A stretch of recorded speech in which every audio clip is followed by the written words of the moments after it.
What's up, y'all? This is Coach Lorraine Lindsay, and you are watching the Lorraine Lindsay podcast show, another episode of The Mindsetters, where we believe if you change your mind, you have the power to change your life. And today I have a very, very special guest, my very first celebrity in-house, coming to talk to us about his mindset and his perspective on fame. But before we get to this interview, please do not forget to hit the subscribe button, give us the thumbs up, send us your comments. We want to hear from you. But without further ado, let's get right into it. What's up? I'm here. You are here. Finally. So for me, this is Isaiah, affectionately known as Isaiah. But to his fans out there, he is Kang forever. Kang forever. Kang forever. So let me give a little background on Mr. Kang forever over here. Give it to him. So this young man was on America's Got Talent, had over hundreds of millions of views on their performance on the show. Not to mention that he has literally over 1.5 million subscribers on his own YouTube channel and over 1 million subscribers or followers, I should say, between your YouTube, or excuse me, between your TikTok and your Instagram. You are just blowing up. You are official. You have that blue check on IG. I was official before the blue check. Yeah, that's true. Know? True that. What? So thank you, first of all, for being here. You know, it means a lot to Thank me you for to be able having me. to sit here and pick your brain. And I want to talk to you about your journey, number one, how you got to where you are, which is really amazing. You're so young. You're so talented. And me knowing you personally, you just have an amazing work ethic. But I want to talk about your journey. But then I'm going to dig a little deep and ask you some personal questions so your fans out there can really kind of know what pulls at your heartstrings a little bit. Are we ready for this? We are ready for this. All right. So I'm just going to go right into it. Let's do it. All right. So I want you to first tell us a little bit about your journey. Like what was, because you started in dance. Yes. Right? Yes. So how old were you when you started dancing, and what was kind of like the whole inspiration behind that?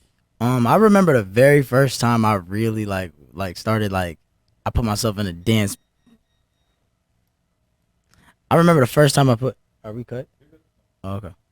I remember the first time that I was put in a situation where I had to like really, really dance, and I was it was my 6th grade dance. I was 11 years old.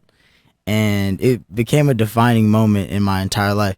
It was pretty crazy. Like me and my brother, we were at school and we had a dance, and we battled these 2 girls, and it was so crazy because they had a routine, but me and my brother didn't. So we just did like little kung fu stuff that we saw on video games, and we didn't know the first thing about dance, but we was just moving to the music and doing things that we had seen on video games, and they were like, oh my God, like, where did this come from? Because it looked like choreography to them. So at that point in time, like, from that Friday dance, we went over the weekend. Like, we didn't think too much of it. We were like, dude, we low-key just dance battle. Like, I wonder what school's going to be like on Monday. We thought that, like, you know, everybody's cool. We not really cool like that. And this was you and your brother? This is me and my brother. Okay. That Monday, after the weekend, when we got back to school, we were the coolest kids at school. We didn't even know it. So everybody just started, like, really, really liking us. So we fell in love with the adoration. So at first, dance was something that we did as a way to build our respect, or like break the ice and create relationships in school. So this was 11 years old. Yeah. Okay. So where do you go from a school dance, right, over the weekend? You get all these fans, your original followers, we'll call them. Shout out Rogers Middle School, man. And then what? So then what was the next kind of thing? Okay, so that was like once we realized that was like something that we could do to gain respect, like we just made sure that we stayed together. Me and my brother everything that we did was together. Like growing up, like it was just every single day. Like I couldn't go anywhere without him. He wasn't allowed to go anywhere without me. So sometimes it was inconvenient, and most of the times it was actually, like, I don't know. Now that I think about it, it's just the biggest blessing is that I always had my brother with me no matter what the situation was. But it went from a school dance to us actually trying out for our school talent show. Okay. And our school talent show, we had to prepare.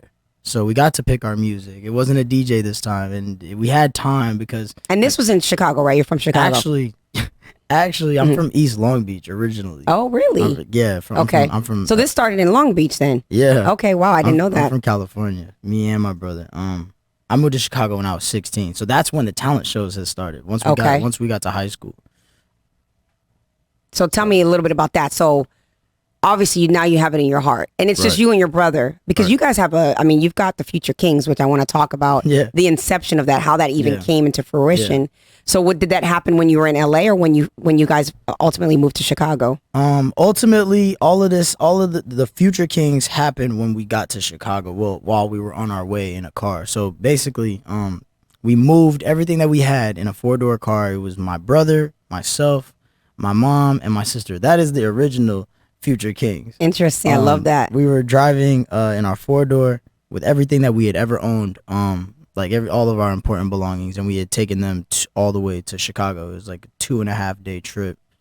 And once we finally got there, it was just me and him on the group. That's what it was. We did like TFK didn't even stand for anything. It was just like it sounded cool to us. Well, how did you come up with the name? Where did it come from? Like, what was we were literally like, I was like 15, my brother was like 13 or 14, and I just remember like we had a group in LA. We had a little crew. We had a jerking group in LA with it was my childhood best friend. So like my homie Jalen, my homie Chris Smith, Jay, Trey, rest in peace Jay. That was like this was the original Future Kingz. Okay. You know what I'm saying? But we were the go-getters. And Jay, Trey, and a couple others that I'm not really remembering right now. I mean, the name is youngins. obvious, right? The Future Kingz. Yeah, but the Future Kingz, the original Future Kingz were go-getters. Okay. So we were the go-getters. But then we had to move, and we had to say bye to all of our friends that we had grew That up probably with. was really hard. It was hard. It was super, super hard. And we moved, and it was just me and my brother. So we were like, we gotta keep this going. You know what I'm saying? So we started a group between me and my brother, and we were just the TF kids. We didn't know what TF stood for. We were like, we'll figure it out later. That's interesting. You know, it was just some. So TFK was the TF kids. The TF kids. Interesting. Right. Okay. So we didn't have no like real title. We didn't have no real thing. Like it was just me and my brother at that point. So it just kind of, all right. So you get to Chicago. Yeah. There's all these talent shows that are taking place At our schools, yeah. And okay, so tell me a little bit about that and how because you ended up on America's Got Talent. Yeah. And with crazy views. I mean, it's unbelievable how many people watched you all perform. Yeah. So how did you get from 16 years old in Chicago, your family having to pack up, leave your friends, the go-getters, and start this new life? And now, at some point, how old were you when you were on America's Got Talent? I believe I was like 22. Okay. 21, 22. So here it is, 16 to 22. Mm-hmm. What happened in that time frame that led you to that point? It was the humbling years. It was the years that like those 6 years just went to us establishing a name and us like finding the not necessarily the fun in it or the respect in it, but finding actually really finding the passion and seeing like long term. Like it took a while. It started off as just something that we did for fun. It didn't have a plan. We had no reason to go chase money or anything like that. It was just something that we did because we loved to dance. So there was a passion behind it. There was a passion for the craft and mastering that craft and mastering our chemistry. So along the years, and this is the story that most people don't know, is that the Future Kingz started off with just me and my blood brother Alan, the official. And when we had first started the group, it was like, we were beefing with everybody, like calling everybody out over in Chicago. Like we were big battlers. Okay. You know what I'm saying? So we wanted to battle everybody. And us battling people, like ironically, it turned into like us putting our opponents on the group. So anybody, so like basically if we would beat them, but they were really good, we were like, yo, we gotta link up with them. And members came and members left, but the founding fathers pretty much remained. It remained clear. So like all the stuff that happened in those 6 years was really the establishment of, of who you guys were. Yeah, exactly. And then the Future Kingz, like it's so crazy because the talent shows actually prepared us for like the similarities between America's Got Talent and your school talent show it's so similar. Isn't that crazy though, how in life when we kind of surrender to our passion, and maybe you didn't know that that's what you were doing, but how it prepares you. Because all you stayed committed to talent shows, building your team, and it led you to this. That was then, and this is you now, right? There's so much that's happened in that time frame. So before we get into that, how did you end up on the show? Okay, so funny story about America's Got Talent is we auditioned for that for 4 years in a row and got declined every single time. Like, first it was just me and my brother, then it was me and then my brother and then the Founding Fathers, and then it was just like, and then we went one more time, and it was just like we got no every time. And the way they tell you no isn't like they let you know like you didn't make it on the spot. Like, it's not that easy. It's actually like you're waiting for an email for a long time. And you know what's crazy? I don't even know if I'm allowed to talk about that part, that component. I don't even know if I'm allowed to talk about like the audition. Well, you don't have to go into detail then. What I will say is like we got to know every single time. So, but you know what? That says a lot about you, really, honestly. Yeah. Because that's tenacity. Yeah. A lot of people, when they are pursuing their dreams, if they get the rejection, especially so early on in your career, they give up. You know, and you just had the mindset to keep going. So what was it where you're like, okay, it's year 1. All right, we'll try again. Now it's year 2. Right. Okay, now we're going into year 3. Right. And now we're going into year 4. Why did you keep going? What did you believe about that made you keep going? Like we just knew that it's an opportunity that'll change your life. Like, so when you're like, it's America's Got Talent, they call it the biggest stage in the world for a reason. Right. You know, so the 4 times that we auditioned, it actually they declined us. It was one year where we didn't audition and we were just really focused on our music that they reached out to us. And a talent scout actually asked us for a video audition for us to come out and actually audition. And so when we saw that, we were like, all right, let's take this seriously, and we took it to the moon. Like, as soon as we got that opportunity, we took it to the moon. That's why, like, I was just laughing when we were watching that clip, because that was a moment where I was dancing for my life. You know what I'm saying? Right. Like, me and all my boys. Deep. Like, I love that. Today, I don't feel like I'm dancing for my life. Today, I feel like I'm enjoying the fact that I made it off of my craft, off of my work ethic, off of my talent, off of my preparation, and my mentality. Like, today, I'm celebrating that every time that I work. That's now. so deep. Yeah, that's actually like pretty deep. It's a celebration now. Anytime that I get to do what I love to do, like, as far as like using my talents, like Tupac always said, forever my mind will produce ways to put my talents to use. So like, when I put my talents to use and I'm actually financially supporting like my friends, my family, myself, you know, it's a celebration now. Yeah. Back then, it wasn't so much a celebration every time I got survival. to do it. It was survival. You went from survival to celebration. Yes. And mind you, I was having fun. Like, I was having Yeah. fun, but it was something that I was fighting for my life. Every performance, every video, like everything was. So let's talk about this journey from that point. Yeah. Because you're on that show, and it literally catapulted your career, would you say? Absolutely. So what, because I mean, and I want you to kind of talk about these different things, but you choreographed, you were backup dancer for the baby, right? Yep. Then you choreographed his video. Yep. You have things with Hobson. Yep. You had some things with Rick Ross, working with the Jabberwockies, which is a Vegas local favorite show. Man. So you want to kind of talk about, I mean, that's a lot. I mean, and that's in that time frame, that's a lot of exposure for you. Yeah. And it feels like, for me, like the crazy part is that my influences, I feel like the things that I'm influenced by, the things that like resonate with me the most, I feel like I've already in some way, shape, or form, like tapped into that. And I feel like my life is like, it's like a completed checklist. Like, it's like all of my bucket list things, like Hobson. You mentioned Hobson. Yeah. That's so crazy, because I've watched that man for over a decade. And when I first actually like saw, not even when I first met him, but when I first saw him, I knew that, like, I was like, man, I want to know this man, because he like, I get him, he gets me, you know what I'm saying? So like, he's one of my biggest mentors, like in a distant way, like just as a distant fan, me not even thinking that we were ever gonna meet. So like, him now full circle being one of my highest mentors and one of my closest friends is just like, that's crazy to me. It's a weird dynamic. Like, you're sitting there watching him from afar, right? Looking up to this person. Yep. And then your career lands you in a position where you become close friends with him. Yeah. And then I want to talk about if we you did the baby, you choreographed. Yep. So I want to show a Yep. little bit of that. Yep. That video, by the way, got over like 400 million views, which is crazy. And you're right out the gate in this video. But this is off of your YouTube page. Let's show a little bit of that real quick, and we'll talk about that.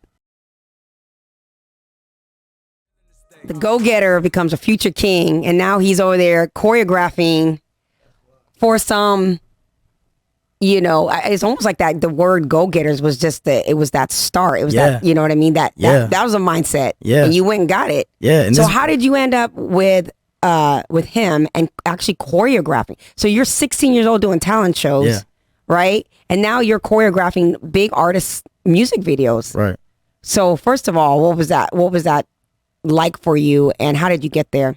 Well, first of all, consistency is so major. It's so major that you do everything that you can every day to make sure that you're getting yourself closer to what the ultimate goal is. And like, you know, like it starts off with an idea, you know what I mean? And then you add a plan to it, and now it's like it's something that you can execute. It becomes something possible. So like for me, I hear all the time people say like it's not about what you know, it's about who you know. Right. And I feel like that's an incomplete statement. Okay, why? That's interesting. Yeah, I feel like it's not about what you know or who you know. It's about who knows you know what you know. So if say that one more time. Okay. It's not about what you know. Okay. It's not about who you know.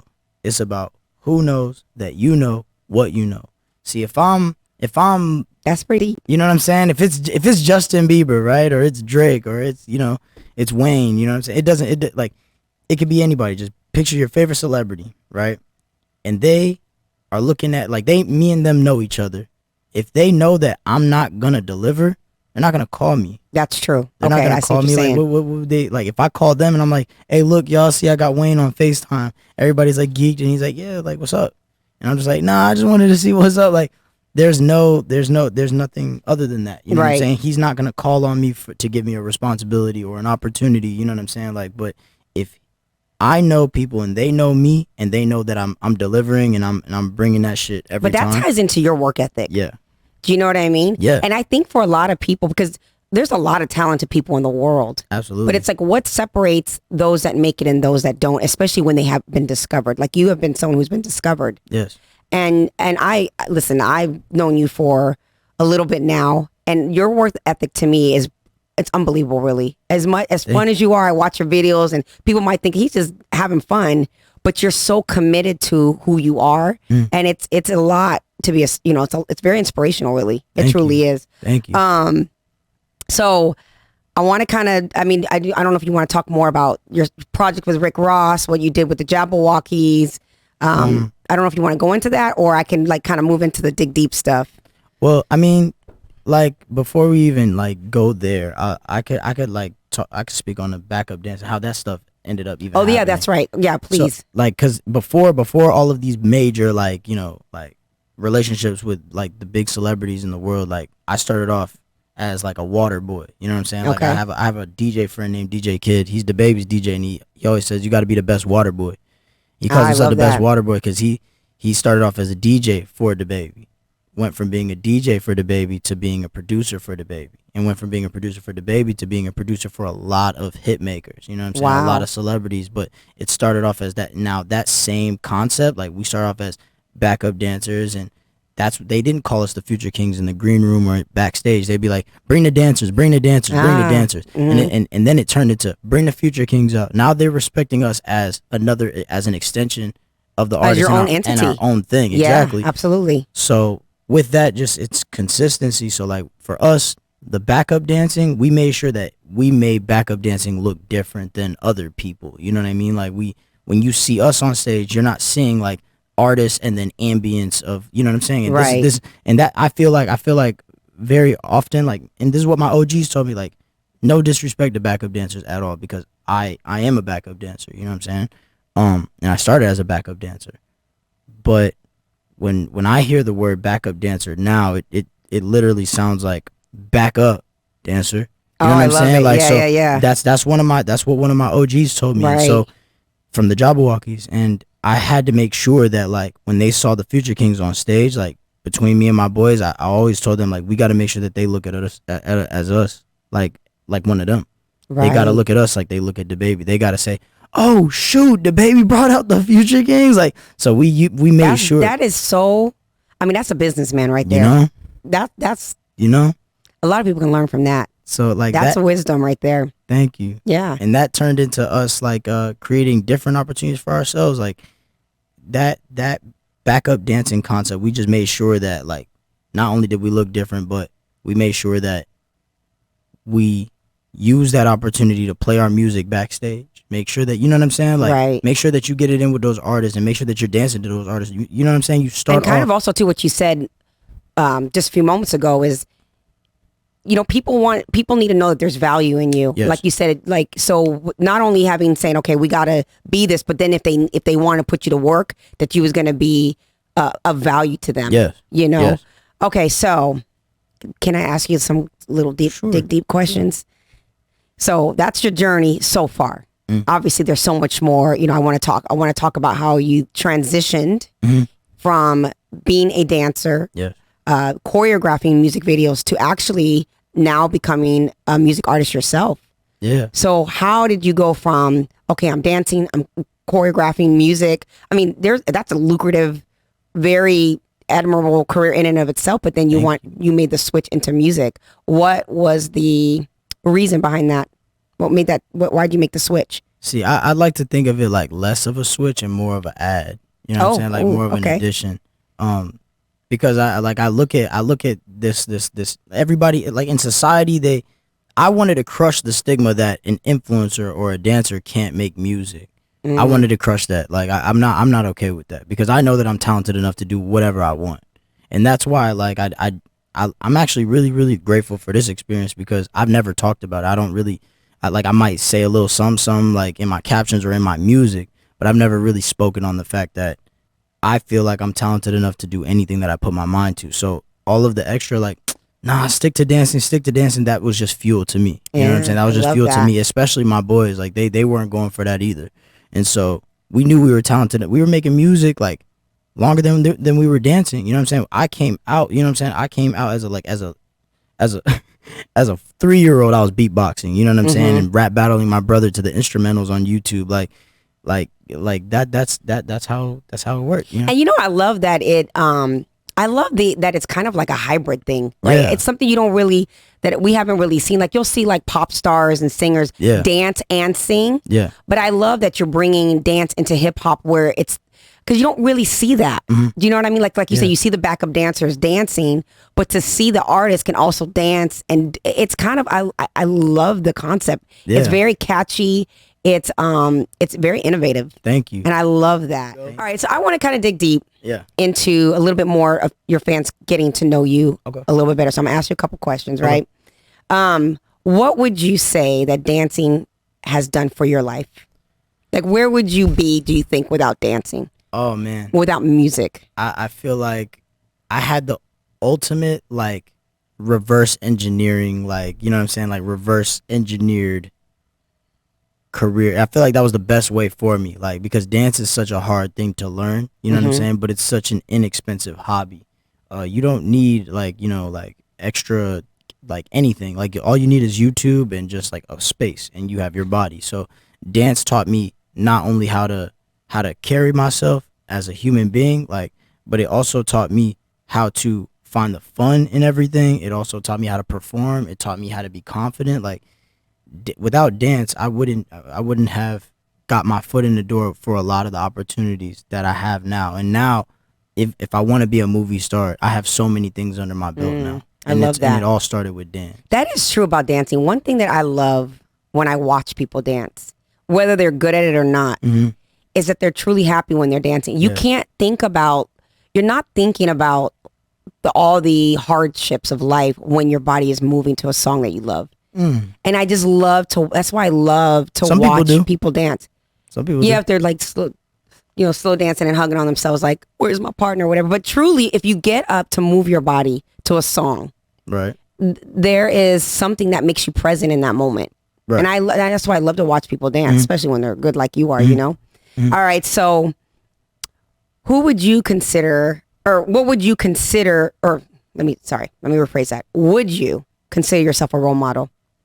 Yeah, I think so. I think because like no matter if I'm having a good day or a bad day, like whenever I get home to like my group, like I got kids on my group. Like I got a 10-year-old that really really really like looks up to me and sees everything that I like. Blood could not make me closer to this young man. And then I got a 14-year-old, a 16-year-old, a 18 year like these are all my young bloods. Like they're my dogs. Like and I my goal is to make my ceiling their floor. I You know what I'm love saying? that. So all of the things that I worked for and I accomplished, like my goal is to make sure that these kids never have to like, put in a job application or have to like, kiss anybody's ass to get a Mhm. leg up in the world because life is hard. I've had probably every job that you could think of, like from like flooring to like being a financial aid assistant to like working at Chuck E. Cheese. It just like it did like I've Right. had literally every like job, like retail, whatever, and I've been able to financially support myself for over 5 years off of my talents Off and of your passion too. exactly, Yeah. exactly, So okay, so there's this word influencer. It's a big buzzword these days. Like yeah, yeah. people are considered influencers. Clearly, you're an influencer. You have a huge following. Thank you. Um, I love when, like I said, the Cash song, for example, when people it goes viral and then everybody's doing the dance moves and I love how you give such love to your followers. Thank you. Like you always post them doing your dance moves and giving Yeah. them so much love. You know what I mean? I really love that because I feel like you really connect. Thank you. So you being an influencer, do you feel that that adds pressure to you as a person that you have that looming title over your head? I feel like it's pressure. I feel more pressure from like my family. Like I feel more pressure from my family than I do from my family. Why? Because I know that they're dependent on me. Like I know that if they mess up, they could come to me. But if I mess up, it's a setback for all of us. That's a lot of So pressure. it's a lot of pressure. My fans actually are a big part of why I get off my ass every day. Like every time I'm seeing like they think that it's like one comment, but like that one comment, like it really can change somebody's day. But like for me, like I just got so much love from my like, and I don't have all the fans in the world, but the fans that I do have, the supporters that I do have, they're the reason why I get up every single day and I do my thing. I got a supporter over in the Dominican Republic right now. His name is S Mob Chris, and he's part of Ghost Crew, and them boys are cracked. Like they're amazing, and he looks up to me, and knowing that he looks up to me and he has so much potential and such like a long way. It's stuff like that that gets me off my ass because I know that it might change this nigga's life. You know what I'm saying? Excuse my language, but it might get the kid out of the basement, and Right. outside making shit that's I think that's so relevant, especially because with young kids, particularly like young black men, young Hispanic men, they could be in the street doing other things. absolutely. But to make dance, moving your body, creating dance with music, Yeah. it like you said, and there's no cost to it. Nope. I think that's beautiful, and I think that in and of itself is a beautiful thing. And I think that for sure, I know for sure, you inspire you. My nephew, he loves you. So, all right. So my next question for you is then, have you ever felt like giving up? Oh yeah. I hit rock bottom like 2 months ago. Really? Yeah. I felt like giving up just because like that pressure got to me. Like that pressure got to me, and like you get in the motion and you just like as soon as your mind gets there, people think a lot of time that like depression is like forgetting what you're being grateful for. Mm-hmm. But in your brain, it's like if you think about, and you can't control your thoughts, you know what I'm saying? Like if you think about your pressure, if you think about the it's just like it's really like they define it as a chemical imbalance. You know what I'm saying? That's how they describe like depression. But I hit rock bottom like 2 months ago, and I felt like my body was gonna give up on me. But that's where the passion comes in. When the passion kicks in, that's my life regenerator. Is that how you feel like you overcame it? Because Yeah. I know there's ebbs and flows to that, Yeah. right? It comes and Yeah. it goes. I Yeah. know even for myself, not doing nearly what you're doing, but I can relate to having pressures of life, feeling like I should be here and I'm not there. Yeah. And to the outside world, like in your case, a lot of people see you like, no, he's made it. He's doing good. Look, he's loving life. Right. And not really knowing to check And in that's with the you problem. and saying, are you okay? And that's the Are problem. you doing good? Yup, So yup. how do you overcome that? Or, what is it? What inspires you to just pick up and keep going. To be completely honest, like being like that problem, like that pressure, that is it's a different beast. It's a different beast, especially for me, like because you start to feel indestructible, because that's what people make you feel like. People make you feel like you're invincible and that you don't have feelings because you have money or you have success. That comes with fame, right? You know what I'm saying? Like, but that's the problem, is that like they forget that you do have emotions, and you do have like they should check on you. You know what I'm saying? They think that like you can, nah, bro, he's good, he's got this, he's got that, but like that kind of. But then also too, like hard, something you shared. It's hard to talk about. Was something you did share, yeah, but that's you being so real, right? Yeah, that's just the human side of you that I think is really beautiful, actually. Thank you. And one of the things that you shared earlier is that you said, like, I feel pressure, like, even from your family and your friends, because you're that support. Yeah. And so even in that realm, that pressure. So, anyways, you know, I'm always checking on you. I'll be that for you. Yeah, and my family, they like, once I express that, then that's when they're there. Yeah. Yeah, and that's why it was. I feel like it was my fault, because I internalized a lot of that pain, a lot of that stuff. Like, the way that I was able to get out of it was by expressing myself and checking things at the door and saying, hey, like, it's okay. Like, it's okay that, like, this is what our relationship is like, but it's not okay if we're actually trying. You know what I'm saying? Like, if you're doing your best, like, you should talk to me if you have a problem with me, and I should talk to you if I have a problem with you. Like, and that was something that I had to express. And once I made that clear, and I did my part, it was liberating for me, and I was able to get out of that funk. That's so, you're so wise beyond your years. You know that, your old soul. I'm still figuring it out. I know we all are. All right, so a couple more questions. I'm gonna dig a little bit into Kangsta's love life. King Kangster. Love life. Do you have are you seeing someone? Are you single? What's your story? Honestly, because that's got to be hard. I am seeing somebody. Okay. I'm seeing myself. right now. I love that. Man, I am seeing myself too. I love that. You have to, because in this game, in this life, like, if you're dating and you don't have a good enough relationship with yourself, like, you can't really introduce yourself to anybody. Yeah, it's so true. Like, and a very, very wise woman told me, I can only meet you as deeply as you met yourself. And once I realized, like, oh my God, like, if I don't find the person at the end of the provider, the breadwinner, or the, you know what I'm saying, the machine of Kang Frvr and all things Kangsta, you know what I'm saying, as the leader of the Future Kingz, you know what I'm saying, if I don't find a real person at the end of that, I can't date nobody. I haven't dated myself enough. Oh, I love that. So right now I'm dating deep. Me. You feel me? That's so deep. That is so beautiful. Thank you. A lot of people can learn from that concept, truly, because I think that, yeah, that's so deep. Because I really, truly think, like, we always are looking for voids when the void has to be fulfilled within ourselves, to your point. Yeah. And, yeah, I mean, that's deep. Yeah, when you find your wife, she's going to be one lucky woman if you stay this savvy. Thank you. All right. So before we close, I'm going to ask you 5 questions. Okay. And then I want to you talk about what's the future look like for the Future Kingz. Okay. All right. So top 5 questions. Okay. Who inspires you? My boys. Like, they like, here's the thing, is like, I'm a young dude, but I didn't do life before. You know what I'm saying? I don't think that I was here before. I just think that, like, I picked up on things really, really fast, and I get this intuition, like, I get this feeling, or I get this idea, and I just go after it. That's just me. But my boys taking a leap of faith on me is so inspiring to me, because it's like that. they're blindly like, with using their passion to fuel what they're doing. You know what I'm saying? They're willing to give me the opportunity to give them guidance, and I look to them for inspiration as well. So at times where I feel like giving up, they inspire me by keeping the faith in the plan, sticking to the plan, if you will. Aww. So okay, boys. What would you say is the biggest misconception about you? Oh man, the biggest misconception about me, that it was easy, that, like, I was like, I probably had everything before I got, like, cause, like, you know, like, I'm very articulate, you know what I'm saying? So I know how to, like, express myself with my words. That is true. Because of that, people think that I had, like, a privileged beginning, you know what I'm saying? And really, I just had a very, very brilliant mom.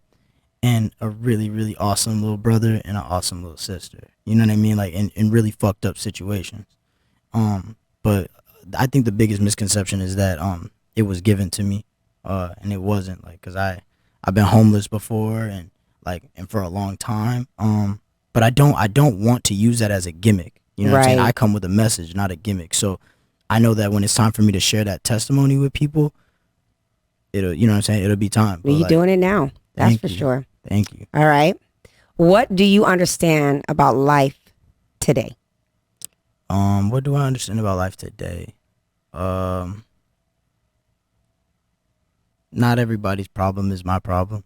Ooh, that's a good one. You know what I mean? It's not my job to make other people happy. And I can't just walk around pleasing everybody, because if I try to please everybody, I'm only half pleasing everybody. I'm half, you know what I'm saying? Like, and then I'm Right. half pregnant on my own ideas, and by the end of the day, I have nothing left for me. Right. You know what I'm saying? I'm completely burnt out.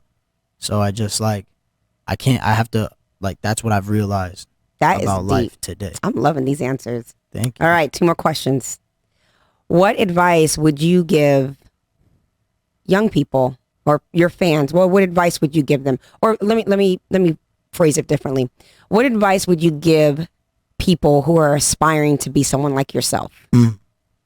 I would say a lot of good friends. Make a lot of good friends. And just keep yourself in good company. And don't lie to yourself about that. You know what I'm saying? Do not lie to yourself about keeping good company around, because that's you're literally just cheating yourself. It's like doing push-ups and a coach walking past you and then you just stop. You're not cheating your coach. You're cheating yourself. You're not gonna get stronger. You know what I'm saying? So just make sure that you keep yourself around good company. If you jump into some shit that you don't want to jump into because the cool guy over there, or the cool guy over there, or the cool guy over there, you're impressing the wrong people. If you keep good company, they'll tell you out of their best interest for you, bro, I don't think that's a good idea. Those guys, they don't love you like that. I love you know that. what I'm saying? Just keep your good company around you. All right, my final question. Mm-hmm. And the reason why I came up with this question for you is because you're so young. And I mean that with all due respect. I don't mean it to be, thank you. No. Yeah. But you have, you're incredibly talented. You really, truly are. But most importantly, you just have this humility about you. How is it? Because fame is tough for people, right? Yeah. And you are just in the beginning stages, in the infancy of that. As big as it is, I see that you have this huge, huge world coming to you rapidly. How do you stay humble? I would like to say that I just know, I'm just aware that my blessings could be stripped from me at any point in time. So the money in my account, I don't feel like it's ever mine. You know what I'm saying? That's why I'm so generous. The fact that I'm gifted enough, I know where I could be because I've been there. Where I go to work from open to close and I only have time to go home and sleep and do it all over again the next day. That, just because I know what that lifestyle is like, and that's why I'm so grateful that I went through what I've been through. Because now I'm very generous, I'm very open, I'm very loving, and I'm very forgiving of certain things. You know what I'm saying? I don't really allow evil to really mess up really skew my views of the world and of life. So ultimately, wait, what was the question? About you being humble. Oh, no, yeah. But so I just know that my blessings could be stripped from me at any moment in time. That keeps me humble. So yeah. I love it. All right. This is beautiful. Actually, this is so much more than I could have expected, to be honest with you. Same. I mean, I already knew it was going to be good, but I really appreciate your vulnerability and your honesty. And you are very articulate, by the way. You tell your story in your music, for real. Hell yeah, because it's hard. When you're dancing, it's hard to really talk your shit, talk about all the shit that you've been through. See, when you said earlier, you're always happy when you're dancing, I feel like you're always happy with expressing. So dancing is expression. So when I'm not feeling the best, you know what I'm saying? It's hard to communicate everything I'm feeling through dance. So when it's time for me to talk my shit, that's what music is good for. I love that. You know what I mean? So what's in the future for the Future Kingz? Man, I did not plan on telling everybody, but I want to be a movie star. So I'm going into, I've been kind of distancing myself from a little bit of the tangible social media aspects, so that I can really improve myself as an artist, so that I can prepare myself for this quest. Because preparation. I feel like I've conquered Like my musical fear, I've conquered my dance fear. I think I wanna jump into acting next. So that's my next beast. I love it. I love it. Yeah. Well, Isaiah, as I call you, Uh-huh. I really appreciate you being here. And we'll have all of his stuff. You got to go on his Instagram. You got to check out his TikTok. Definitely subscribe to his YouTube and get on that music. Listen to his music. It'll get you dancing for real, for real. Kang All right. Frvr. Thank you, baby. I really appreciate Album you being coming here. soon. Thank you. Yeah. We got to get the boys on here next. Yes, we do. That would be good. Yes, we Thank do. you. And thank you again for watching another episode of The Mindsetters. Until next time. Bye.